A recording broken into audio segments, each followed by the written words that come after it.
अब यूएस जिस तरीके से कभी 15 अगस्त को अपना नेशनल डे वो के तौर पे वो डिक्लेयर करना चाहते हैं, कभी वो जो रक्षाबंधन का इवेंट है वो सेलिब्रेट करते हैं, कभी वो हॉलीडे उसके ऊपर अपना प्रॉपर वो रखते हैं, कभी वो जो सा है राखी या इसके अलावा अगर होली की बात करें वो प्रॉपर सेलिब्रेट करते हैं। क्या कहना चाहेंगे? अब ये तो नहीं नारा लगेगा कि यूएसए बनेगा हिंदुस्तान? देखिए, मैं हिंदुस्तान में पली बड़ी हूँ। इस राष्ट्र को मैं अपनी माँ मानती हूँ। इस भारत की मिट्टी को मैं चूमती हूँ। फ्लैग होस्ट करने से पहले मैं हनुमान जी की पूजा करती हूँ। मैं राम भगवान के आइडियोलॉजी को मानती हूँ। इवन मैंने राम भगवान जी से के आइडियोलॉजी से बहुत सारी चीजें सीखी हैं। To win face problem patiently, I learn from Ram भगवान आइडियोलॉजी। लेकिन मैं मुसलमान हूँ, और मुसलमान में जो कुप्रथाएं हैं, जो दुर्नीतियां हैं, जो औरतों को डिप्राइव करने का जो तरीका है, उसके खिलाफ अगर आवाज उठाने को घर वापसी कहा जाता है तो कह सकते हैं, मुझे कोई प्रॉब्लम नहीं है। लाल टोपी वाले ने जिस हिसाब से प्रूफ मांगा है, तो मुझे तो वो चैनल पे बैठा हुआ कार्टून सीरियल ही लग रहा था। लाल टोपी वाला, प्रूफ कहाँ बिल्कुल। है, प्रूफ कहाँ है? भैया तू पहले सच बोलना सीख ले। तूने अजमल कसब क्यों भेजा था? तू क्यों रख रहा था उसामा बिन लादेन को गार में? तो सच बोलना तो पाकिस्तान की सरकार को कभी आया नहीं है और आने वाला भी नहीं है, ये मुझे पता है। इसरो लॉन्च करेगा आदित्य अलविदा मिशन, जो सूर्य पर लॉन्च करने वाला है। तो ग्रेट हम लोगों के लिए, ग्रेट हम लोगों के लिए। हिंदुस्तान को तरक्की करते हुए देखा गया है। 9 साल में चंदा मामा हिंदुस्तान के हो गए। शोएब भाई, चंदा मामा हिंदुस्तान के हो गए। आप गाइएगा चंदा मामा दूर के हैं। तो इस 9 साल में इस पूरी दुनिया ने जिस तरह से हम लोगों को काम करते हुए देखा है, हम लोगों को ग्रोथ करते हुए देखा है, ये अपने आप में एक मिसाल है। आंखें जो है ना, वो शर्म से नीचे झुक जाएंगी कि भाई मैं तो जी रही हूँ अच्छे से, लेकिन ये राष्ट्र जो है, बाहर के मुल्क कह रहे हैं कि अरे इंडिया तो नहीं। कोई आज आज पाकिस्तान के लिए आपको बुरा लगता है ना? आज आपको खराब डेफिनेटली कहेंगी। मैं आपको आपका इंट्रोडक्शन यही करवाऊंगा, भारत की बेटी Nazia Ilahi Khan. Thank you so much. मैं तो कभी कभी कहती हूँ कि मोदी जी जो है ना, वो राम का रूप है और मैं हनुमान हूँ उनके लिए। अच्छा। जबरदस्त। अच्छा नाजिया जी, अभी रक्षाबंधन का जो इवेंट गुजरा है, और मैंने जिस तरीके से देखा सेलिब्रेशन, जब मैं मतलब मेरा इतना नॉलेज नहीं है इन चीजों में, मैं ये समझता था ये एक हिंदुओं का त्योहार है ये इस तरीके से, लेकिन जब मैंने थोड़ी स्टडी की तो मुझे पता चला इसे हिंदुइज्म के अलावा जैनिज्म में, सिखिज्म में, बुद्धिज्म में, इवन इंडिया के जो मुस्लिम हैं वो भी सेलिब्रेट करते हैं और बड़ी धूमधाम से सेलिब्रेट करते हैं। आप मुझे बताएं, आपने कितनी राखियां बांधी और ये जो बात है इसमें कितनी सच्चाई है? नहीं नहीं, इसमें बहुत सच्चाई है शोएब। और रक्षाबंधन को बहुत खूबसूरत से मनाया जाता है। यहाँ पर कोई डिस्क्रिमिनेशन नहीं है इंडिया में। इवन हमने तो इस बार फॉरेन कंट्री में भी देखा है कि रक्षाबंधन बहुत ही खूबसूरत तरीके से मनाया गया है। देखिए, भाई बहन का रिश्ता है, बहुत खूबसूरत रिश्ता है। लोग इस रिश्ते को बहुत वैल्यू करते हैं, लोग इस रिश्ते को बहुत सम्मान देते हैं। अब मैं अगर थोड़ा सा कह दूंगी तो फिर सबको बुरा लग जाएगा। बात देखिए ऐसी है कि हमारे इस्लाम के जो लोग हैं, इस्लाम धर्म के जो लोग हैं, उनको भाई बहन के रिश्ते के बारे में क्या ही बोलना। हमारा यहाँ तो कजन से शादियां हो जाती हैं भाई। हम बचपन से जिसको भैया भैया बोलते हैं, उसको जवान होने के बाद सैया बोलना पड़ता है, निकाह पढ़ लेना पड़ता है। तो यहाँ जो हिंदू सनातन धर्म में जो भाई और बहन का जो रिश्ता बताया गया है, मेरा तो अपना, अपने भाई को तो मैंने राखी नहीं बांधी है जितने के जितने, क्योंकि मेरा अपना कोई भाई ही नहीं है। माँ के पेट से कोई भाई नहीं हुआ है, हम 3 बहनें ही हुए हैं। जितने के जितने मैंने 500 700 कल राखियां बांधी हैं, वो सब के सब मेरे राखी भाई हैं। सब के सब राखी भाई हैं। और जिनकी वजह से आज हिंदुस्तान के 82% हिंदू भाइयों की वजह से आज नाजिया इलाही खान इतनी सुरक्षित है मुसलमानों पर। जिस तरह से रक्षाबंधन में बताया गया है, एक बाउंड बताया गया है, एक खूबसूरत रिश्ता बताया गया है भाई बहन के बीच में। साथ साथ भगवान कृष्ण और उनकी बहन दारूपति का जो एक मीठा सा रिलेशन बताया गया है, वो बहुत खूबसूरत है। साथ ही साथ यमुना नदी और डेथ ऑफ गॉड जो है, उसके जो रिलेशन बताए गए हैं भाई बहन के द्वारा, वो बहुत खूबसूरत है। बारिश और समुन्दर को जो भाई और बहन के रिश्तों से बताया गया है, वो बहुत खूबसूरत है। जिस तरह से योगी जी ने सारी की सारी एसी बसेस जो है वो फ्री कर दी थी अपने अपने क्षेत्र में, अपने राज्य में, उत्तर प्रदेश में। और तमाम बहनों ने, चाहे वो बुर्के वाली हो, चाहे वो क्रिश्चियन हो, सब ने उसका फायदा उठाया। और सब ने कल मीडिया के सामने कहा कि भाई अगर सीएम हो तो योगी जैसा हो, वरना ना हो। तो तोहफे और तोहफे जिस तरह से दिए जाते हैं, अपनी बहनों को एक वैल्यू दिया जाता है, अपनी बहनों को एक माथे और पलकों पे जो बिठाकर रखा जाता है, ये सिर्फ और सिर्फ सनातन धर्म में है, इसके अलावा किसी धर्म में नहीं है। जो मोहब्बत जताने का जो तरीका मेरे सनातन भाइयों में है अपनी बहनों के द्वारा, जो एक कंसर्न है, जो एक केयरिंग नेचर है, जो एक अंदर से जो एक इमोशन है बहनों के लिए, उसको सुरक्षित रखना, उसको सेफ रखना, उसको सिक्योर रखना, वो मैंने जो सनातन धर्म में देखा है वो मैंने इस्लाम धर्म में नहीं देखा है। सनातन धर्म में बहन को इतना पैम्पर किया जाता है, और मतलब मैं इतनी बड़ी हूँ, 32 साल 33 साल की मैं औरत हूँ, लेकिन मुझे एक छोटे से बच्चे की तरह ट्रीट करते हैं मेरे बड़े भाई लोग। मैं उनको कहती हूँ कि बहुत नखरा दिखाऊंगी मैं भैया, कल दिल्ली से बहुत फोन आया था, तो कह रहे मैं तो कह रही हूँ कि मैं नखरा दिखाऊंगी भैया, तो कह रहे अरे तू नहीं दिखाएगी तो कौन दिखाएगा, तू मेरी बहन है। तो ये है खूबसूरत रिश्ता भाई और बहन का सनातन धर्म में, और जिसकी वजह से देखिए वेस्टर्न कल्चर बहुत ओपन माइंडेड रहा है, बहुत ओपन माइंडेड। आप सोचो कि इस्लाम से वो अट्रैक्ट नहीं हो रहे हैं, लेकिन रक्षाबंधन वो मना रहे हैं, दिवाली वो मना रहे हैं, वो और भी पूजा पूजा मना रहे हैं। साउथ अफ्रीका में हिंदुइज्म बढ़ता चला जा रहा है, ओनली बिकॉज कि सनातन धर्म में जो है ना रिश्तों के बैरिकेड्स, मान मर्यादा बहुत ज्यादा है। This is the reason. Nazia ji देखें, आपकी अपनी एक ओपिनियन है, यहाँ पे मैं ये कहना चाहूंगा जो मेरी ओपिनियन है, जो इंसान है किसी भी मजहब को आप बीच में ना अगर हम लाएं, सिर्फ इंसानियत की अगर बात करें, जो इंसान होगा वो अपने जितने भी उसके रिश्ते हैं, चाहे वो बहन भाई का रिश्ता है, चाहे वो मियाँ बीवी का रिश्ता है, माँ बाप का रिश्ता है, उसकी रिस्पेक्ट करता है। और जो इंसान नहीं है वो किसी भी मजहब से ताल्लुक रखता हो, चाहे वो इस्लाम से, चाहे वो तो शोएब भाई, हिंदू हमारे मुसलमान से, भाई जो है, चचेरे चचेरे ममेरे जो हमारे मुसलमान भाई हैं, तो आपके हिसाब से तो मैं उनको फिर इंसान ही नहीं मानती हूँ, हैवान ही मान लेती हूँ। अगर कोई चलें गलत ठीक। करता है, अगर कोई गलत हाँ हाँ करता है हाँ, तो फिर हैवान ही मान लिया, हैवान ही मान लिया, चलिए। ठीक है। नादिया जी, एक टर्म यूज की जाती है, हम देखते हैं घर वापसी, मतलब ये टर्म यूज की जाती है, आप भी इस टर्म से वाकिफ होंगी, लेकिन आपकी बातों से मुझे ऐसा लगता है कि घर वापसी का इरादा या कुछ इस तरह का आपका लगता है। क्या कहना चाहेंगे इसके ऊपर? मतलब ये ऐसे एक क्वेश्चन मेरे माइंड में आया आपकी बातों से। देखिए, मैं हिंदुस्तान में पली बड़ी हूँ, इस राष्ट्र को मैं अपनी माँ मानती हूँ, इस भारत की मिट्टी को मैं चूमती हूँ। फ्लैग होस्ट करने से पहले मैं हनुमान जी की पूजा करती हूँ, मैं राम भगवान के आइडियोलॉजी को मानती हूँ। इवन मैंने राम भगवान जी से के आइडियोलॉजी से बहुत सारी चीजें सीखी हैं। To win face problem patiently, I learn from Ram भगवान आइडियोलॉजी।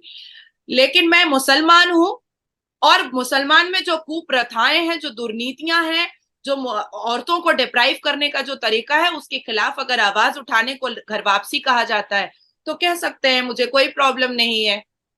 ठीक है, मतलब ये तो हर एक का अपना अपना एक चॉइस है। नादिया जी, थोड़ा सा हम बात करेंगे, अभी मिशन चंद्रयान की पूरी दुनिया में वाहवाह थी, पूरी दुनिया में चर्चे थे। मैं अभी फिर से एक दफा सलूट करता हूँ, क्योंकि वो सिर्फ इंडिया की कामयाबी नहीं, पूरी दुनिया की इंसानियत की कामयाबी थी। पाकिस्तान में भी अप्रिशिएट किया गया, उन लोगों के जरिए, उन लोगों के थ्रू मीडिया पे अप्रिशिएट किया गया जो कभी चंद्रयान 2 के ऊपर क्रिटिसिज्म करते थे, उन्होंने भी मजबूरन अप्रिशिएट किया। अब बात आती है मिशन सन की। इंडिया पहली दफा, मतलब चंद्रयान 1 हो चुका, 2 हो चुका, उसके बाद चंद्रयान 3 के ऊपर आपने वर्क किया, नो डाउट बहुत बहुत ही बड़ा ये मतलब आप लोगों की कामयाबी थी। लेकिन मिशन सन पहली बार करने जा रहे हैं, इसरो की या इंडियंस की इस टाइम क्या एक्साइटमेंट है, क्या फीलिंग्स है कल ये जो मिशन सन लॉन्च होगा? सबसे पहले तो शोएब भाई, मैं आपको थोड़ा सा काटूंगी कि आपके पाकिस्तान के कुछ लोगों ने अप्रिशिएट किया है, नो डाउट। आप जैसे पॉजिटिव माइंड के लोग जो माइनॉरिटीज के पक्ष में बोलने की वजह से अरेस्ट भी हो जाते हैं, लेकिन लाल टोपी वाले ने जिस हिसाब से प्रूफ मांगा है, तो मुझे तो वो चैनल पे बैठा हुआ कार्टून सीरियल ही लग रहा था। लाल टोपी वाला, प्रूफ कहाँ बिल्कुल। है, प्रूफ कहाँ है? भैया तू पहले सच बोलना सीख ले, तूने अजमल कसब क्यों भेजा था, तू क्यों रख रहा था उसामा बिन लादेन को गार में? तो सच बोलना तो पाकिस्तान की सरकार को कभी आया नहीं है, और आने वाला भी नहीं है, ये मुझे पता है। क्योंकि चरित्र जो होता है ना, जैसे रावण रावण जो था ना, वो बहुत ज्ञानी था, बहुत पाठ पूजा करता था, बहुत सारी पॉजिटिविटी उसके अंदर थी, लेकिन भगवान राम के सामने वो पस्त हो गया, क्योंकि चरित्र वैल्यू करता है। भगवान राम के चरित्र जो थे ना, वो सर्व आला थे, सर्वप्रथम थे, जिसकी वजह से रावण का हन कर पाए, वो रावण को खत्म कर पाए वो। तो पाकिस्तान जो है ना, वो रावण है, चरित्र नाम की चीज है नहीं। तो इसलिए ये चीज मैंने काट दिया आपका। अब मैं आपको बताती हूँ कि इसरो ने सन के लिए जो काम किया है, उसमें आदित्य एल्वन मिशन है, जहां पर हमारा जो पूरा इसरो इसरो की टीम है वो सूरज सूरज पे जाने की कोशिश कर रही है। डेफिनेटली ये टफ है, डेफिनेटली ये टफ है। और हमारा दिल धड़क रहा है।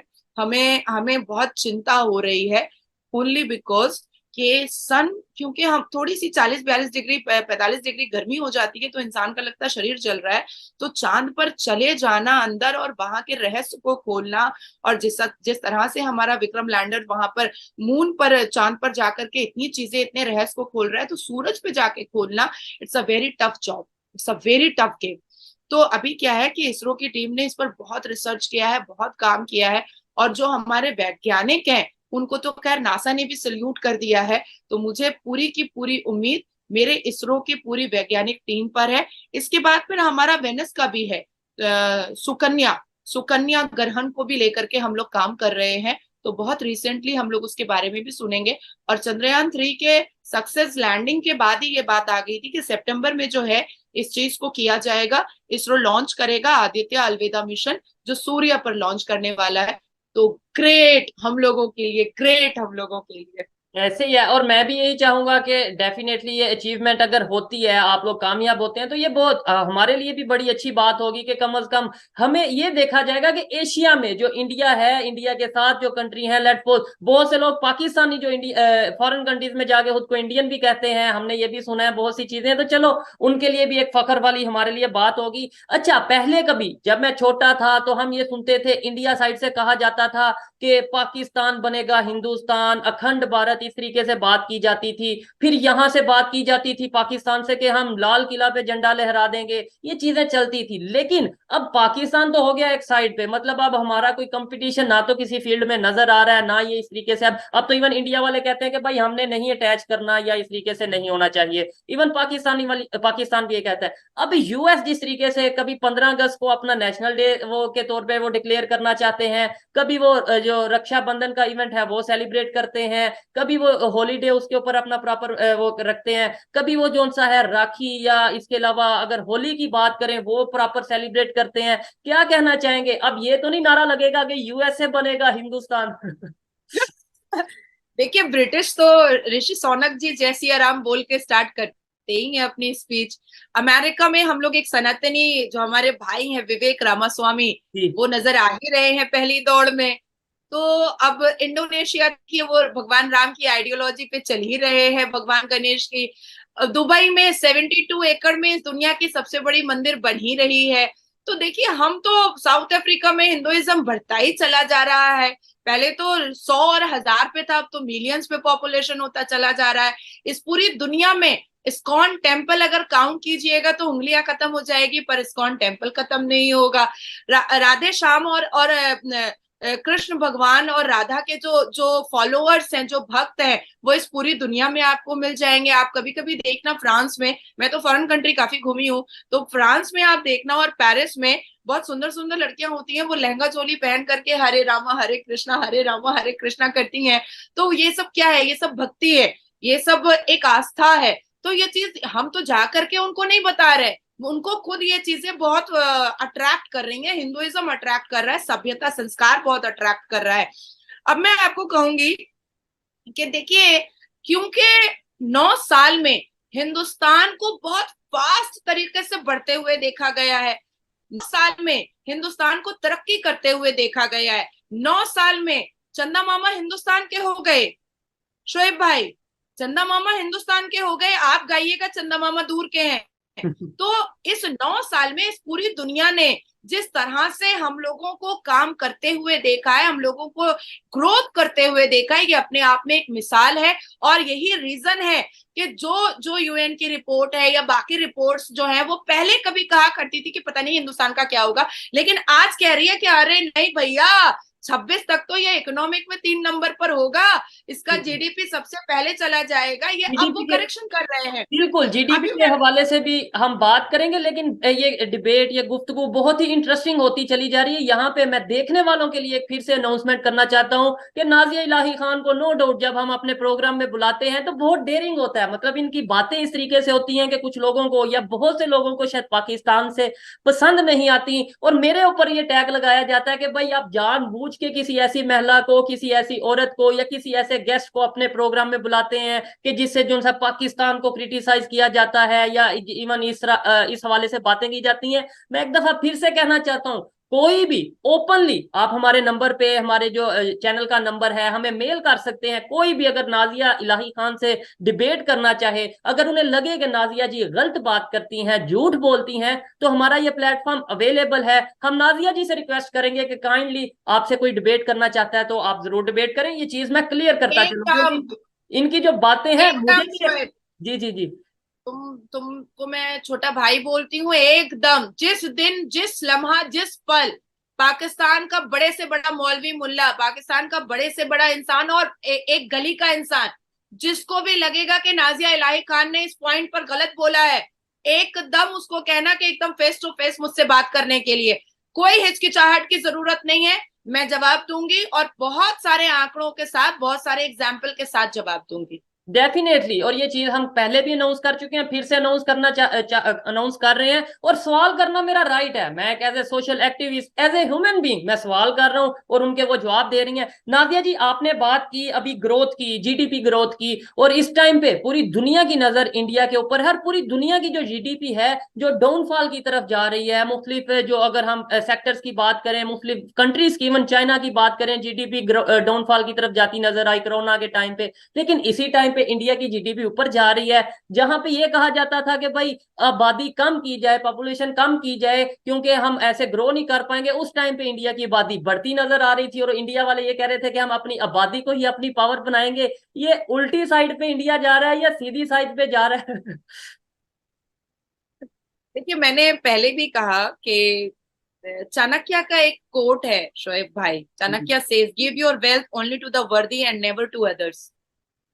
जिस तरह से हमारे बायलैटरल रिलेशंस हैं, जिस तरह से मोदी जी की विजिट है, वो अपने आप में एक बहुत बड़ा एग्जाम्पल है कि वाकई में आज पूरी दुनिया हिंदुस्तान के साथ जुड़ना चाहती है और हिंदुस्तान के साथ ट्रेड और बायलैटरल जैसे रिलेशन को डेवलप करना चाहती है, बढ़ाना चाहती है। अब मैं आपको बताऊंगी कि हमारे भारत के अंदर ही 5 ऐसे स्टेट हैं जो अकेला इकोनॉमिक और जीडीपी को के ग्रोथ को हमारे हिंदुस्तान के लिए पिलर बन करके दे देता है, पिलर बन के दे देता है। 5वें नंबर पर चेन्नई, इनकी जीडीपी है 79 बिलियन। चौथे नंबर पर बेंगलुरु, जिसका आईटी सेक्टर, मेडिकल, ये सारी चीजें बहुत फेमस है। 110 बिलियन डॉलर अकेला बेंगलुरु दे देता है। कोलकाता 150 बिलियन डॉलर अकेला कोलकाता देता है, क्योंकि पोर्ट वगैरह को लेकर के कोलकाता बहुत फेमस है और फिश वगैरह के ट्रेड को लेकर के। दिल्ली, दिल्ली का जीडीपी 210 बिलियन, अकेला अकेला दिल्ली 210 बिलियन दे रहा है भारत को। मुंबई जीडीपी 278 बिलियन डॉलर अकेला महाराष्ट्र, जिसको सपनों का शहर कहा जाता है, जिसको हॉलीवुड और फॉरेन कंट्री कहा जाता है, जहां हमारे शाहरुख खान रहते हैं, जहां हमारे सलमान खान रहते हैं, तो अकेला 278 बिलियन डॉलर जो है वो हिंदुस्तान को महाराष्ट्र दे देता है। तो अब आप सोचो, गुजरात जो है उसको अगर हम काउंट कर लें इसमें, तो वो तो हब ही है, वो तो इकोनॉमिक को बढ़ाने का, बिजनेस करने का, पोर्ट का, वो तो हब ही है। आप पूरे गुजरात में, आप भावनगर चले जाओगे, आप अहमदाबाद चले जाओगे, जहां स्मार्ट सिटी बन रही है, तो वो तो एक छोटा सा फॉरेन कंट्री बन चुका है गुजरात, क्योंकि काफी देश जो है वो वहां से मिलता भी है।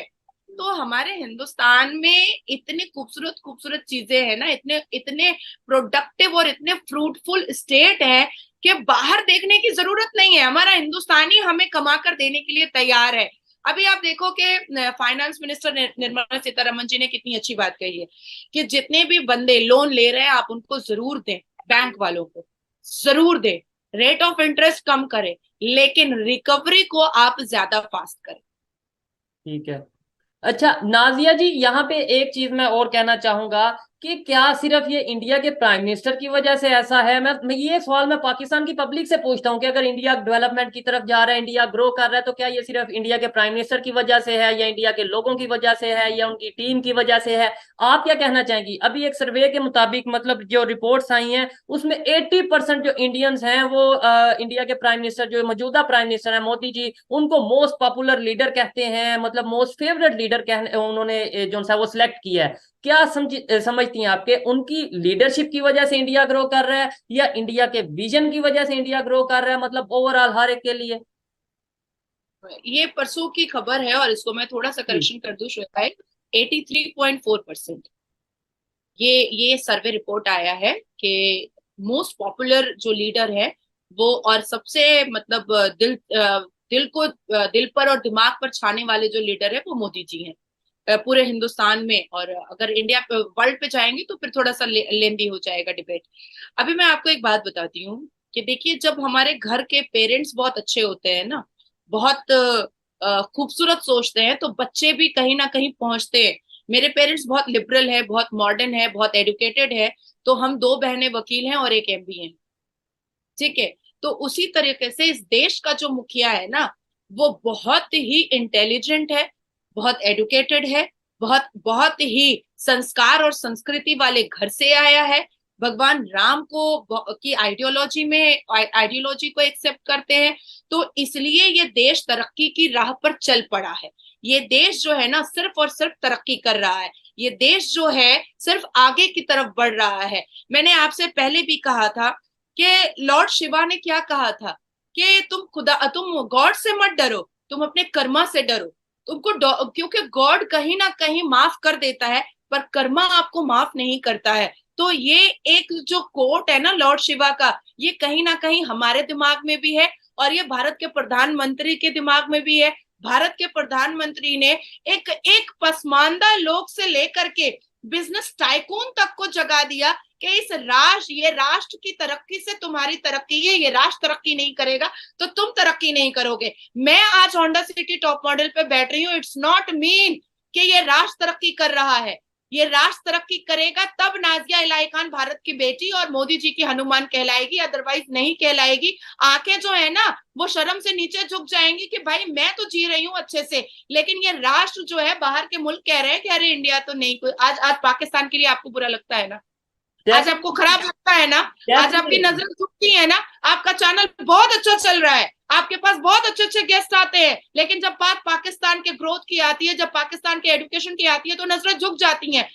तो ये हमारे भारत के मुखिया, हमारे गार्जियन, हमारे प्रधानमंत्री श्री नरेंद्र दामोदर दास मोदी जी ने युवाओं के दिमाग में भर दिया कि राष्ट्र तरक्की करेगा तब तुम तरक्की करोगे। इस मातृभूमि को सर्वप्रथम रखो, तब तुमको लगेगा कि हम सर्वप्रथम है। और आज इस दुनिया में जब इस मातृभूमि का नाम सर्वप्रथम लिया जाता है, तो मेरे जैसे भारत की बेटी नमाज का दुपट्टा बांध करके नमाज पे दुआ करती है कि ये भारत सबसे पहले है, ये संविधान सबसे पहले है, मेरा धर्म बाद में आता है। तो मुझे लगता है कि ये पूरे टीम, ये पूरी जनता, ये पूरा परिवार और संसद में बैठे हुए भारतीय जनता पार्टी के हर एक मेंबर ऑफ पार्लियामेंट, एक छोटे से छोटे वर्कर, एक बड़े से बड़े नेता, सबका सहयोग है। और युवा का, बच्चों का, स्टूडेंट्स का, सबका सहयोग है। माता का, बहनों का, मुस्लिम लड़कियों का, हर एक का सहयोग है। क्योंकि 3 तलाक जब बैन हुआ तो मुसलमान लड़कियों ने ही आकर के मेरे गले में फूल का माला पहनाया था, मुसलमान लड़कियों ने ही आकर के मेरे हाथ चूमे थे। आज मैं पॉलीगेमी हलाला बंद कर रही हूँ तो मुसलमान लड़कियां ही मेरे पास आती हैं कि दीदी लगता है कि कुछ तो हमारा भला होगा। तो ये हम सबको मिला करके हमारे देश के मुखिया, क्योंकि हमारा पिलर, हमारा बैकबोन बहुत स्ट्रांग है, यही रीजन है कि हम आगे बढ़ पा रहे हैं, हम इस राष्ट्र के लिए, इस अखंड भारत के लिए काम कर पा रहे हैं।